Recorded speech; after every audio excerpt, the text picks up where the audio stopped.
husband Judd here with a special guest. This is Ashley Jackson and her son Denver Jackson, and this is in front of the fireplace, and we're going to share just their amazing story and how little Denver's come so far in our office. And this is something I had probably about 6 months ago. We had a video go viral. It was about a colicky baby. We were doing some vibrocussor. And a lot of people, like the pediatricians would tell us, and just a lot of the people who are following that thread would say colic is just a normal thing. They're going to grow out of it. You're really not doing anything to help this baby. What are you doing? You should be, I don't know, you should lose your license, all this craziness. And we just want to share this story. And it's this is the first one we've done in front of the fireplace. So hopefully it's one of many, but I want you to share your story and kind of tell us a little bit about maybe even into your pregnancy, your delivery, and kind of where Jackson was at maybe 5 weeks. That's when I met him for the first time. And then, it's kind of things that you went through, so maybe some of your reservations, because you were actually referred in here by your lactation consultant, and she'll share with you why. So I'm gonna let Ashley take it away, and then maybe I can put some science in on the back end of this for you guys. So, yeah.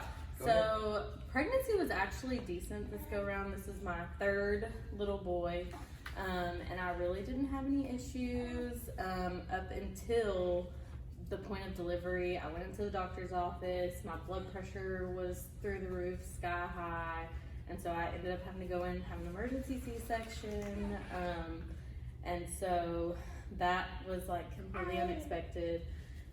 37 weeks. So full term's 40 weeks, so he was a little bit earlier than we would have liked. He came out like 5 pounds 13, so pretty small. Not super crazy for 37 weeks, but still. It was right. So even within our first few days at the hospital, like we expect babies to lose weight within that first week, but he had dropped a considerable amount of weight. They don't want them to drop under 10%, and he was right at that 10% mark. So they almost didn't even let us leave the hospital because they were like concerned about how much weight he had lost like so quickly. He was 5 pounds 2 ounces by the time we left the hospital. So just right over 5 pounds. And then we, followed up with our doctor, and he wasn't gaining weight as quickly as he should have. He was gaining, but just super slowly. So usually by 2 weeks is when they're back at birth weight. He wasn't back at birth weight until 4 weeks. So it took him double the amount of time.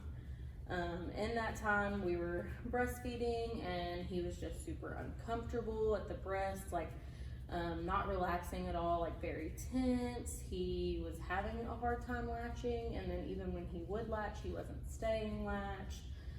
It was taking him a long time to nurse. Like he was at the breast all day long, seemed like for hours at a time. Very fussy, just cried all the time. It seemed like he was always crying or eating.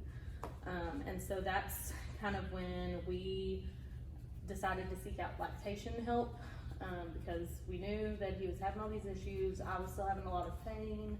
At this point, he was 5 weeks old. And so we were like, he should have kind of figured this out by now. We should be. And I saw you through part of your pregnancy. I remember yes. that, because you were having some lower back stuff. But I didn't see him right after he was born. But 5 weeks was the first time. I think he was just then up to birth weight. Yes. And he had a frenulum tie, maybe. So how long?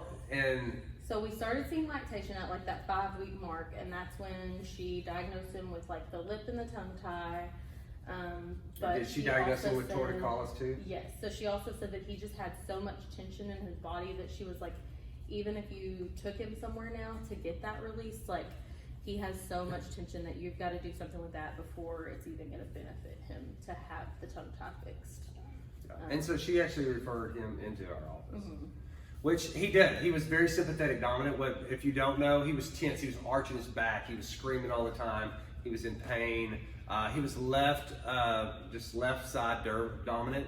Means he was torticollis this way. His left side was just pulled this way. And that's most of the time it's birth trauma.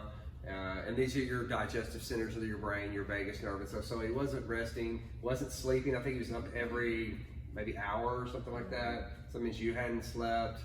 I do remember that. I remember he was, severely turned this way and just tense all the time. And he was tiny. You would never know it now, but he was still 5 pounds at 5 weeks. Yes. Yeah. So severely undernourished. He had a failure to thrive diagnosis already given into him.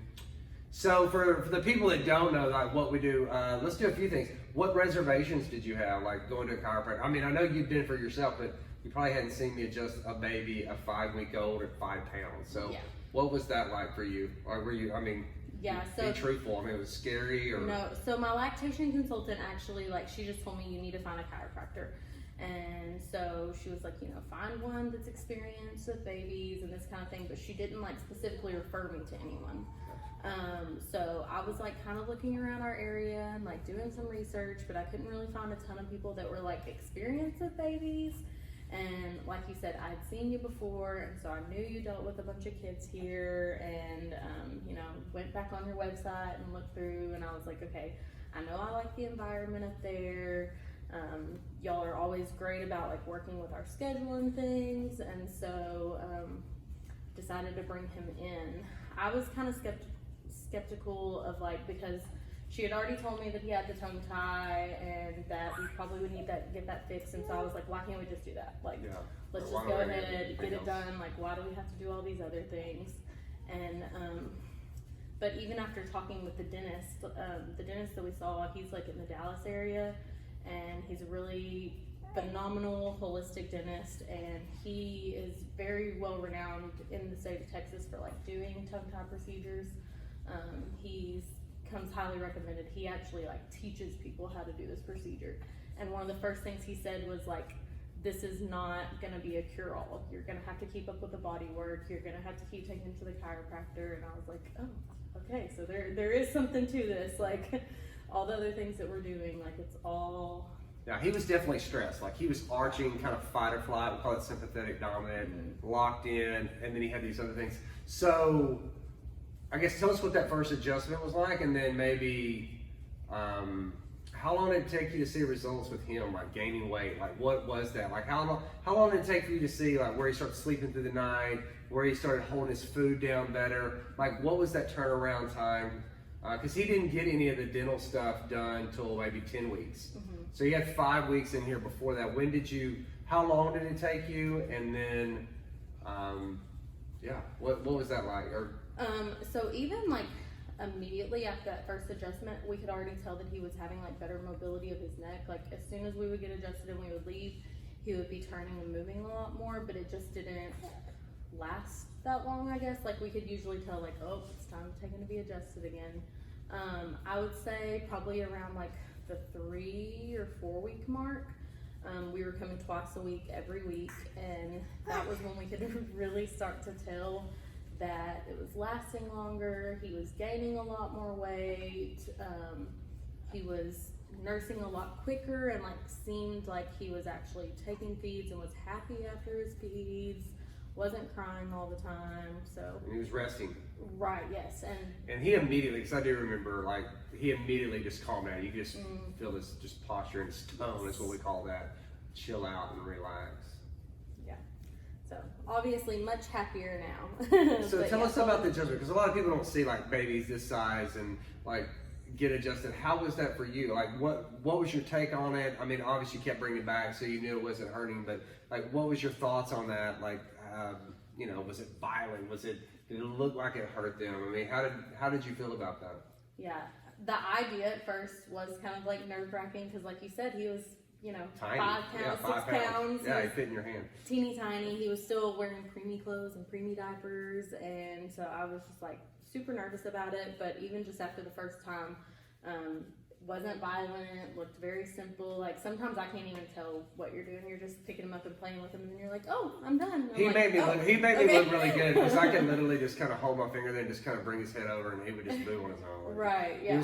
And he turned around quick, and I think I'd given you for a time frame, because everybody wants to know what about care plans and stuff. I'd given him 3 times a week for a month, but I think we spread it out because y'all are driving an hour, and I think we put it out to 2 times a week over 6 instead of a month. But within the first, I think 2 to 3 weeks, he was already significantly better. he turned around quick. Yeah, and like you said, you could tell afterwards that he would just kind of immediately calm down. So that made me feel better. Like, obviously, if you were hurting him or if he was miserable, he wouldn't be calming down like that afterwards. So sleep and digestion, those are, for you guys out there, that's one of the fastest things that turns around inside of adjusting babies. Immune system, not so much. ADD, ADHD, those kinds of things take a lot longer, but with rest and digestion, it happens very quickly. Any other thoughts? Anything that you would like to share with somebody that doesn't? Maybe they have a failure to thrive baby. Maybe they have a colicky baby. Maybe they have a child that is not sleeping through the night, or is just unconsolable. Like this, what would you share with them? Maybe your experience, and then just yeah. Yeah, I would say by the time we kind of sought out help, we were already like kind of at that breaking point, and that's why we, went to lactation and decided to give anything a try. Because so many people do tell you like it's normal, they'll grow out of it, but without seeking that opinion, like I would have never known. I would have just kept going and been like, oh, he'll grow out of it. It's fine. It's fine. Well, we're gonna. I think we'll probably cut it here because he looks like he's getting a little bit fussy, but. Yeah, just thank you so much for having trust and faith in our office and what we do. And I just know it's important for babies to get checked early on. There's a huge incidence of birth trauma. There's a lot of colicky babies with GI issues, and people just think they're going to grow out of them, and they don't. And then a lot of times you do get failure to thrive diagnosis because they can't keep anything down and they're just stressed out. And you can look at his head now. I was just thinking about this too. I mean, he was starting to kind of turn and flatten, and he's got a beautiful head. So that turned around really quickly, and I'm just grateful you got a super healthy baby. And we're like almost triple our birth weight now, so we're definitely gaining weight. He made up for lost time. Yes. So yeah, if you have any questions, I'm sure we'll run this through YouTube and then on our social media channels. But if you have questions, please feel free to comment below, and we'll get back with you on that. And Ashley, thank you so much for sharing your son and sharing your story and taking the time this afternoon with us. Well, thank you for everything that you've done for him. So absolutely. Definitely this is what we enjoy the most. Yeah. Cool. Bye, guys.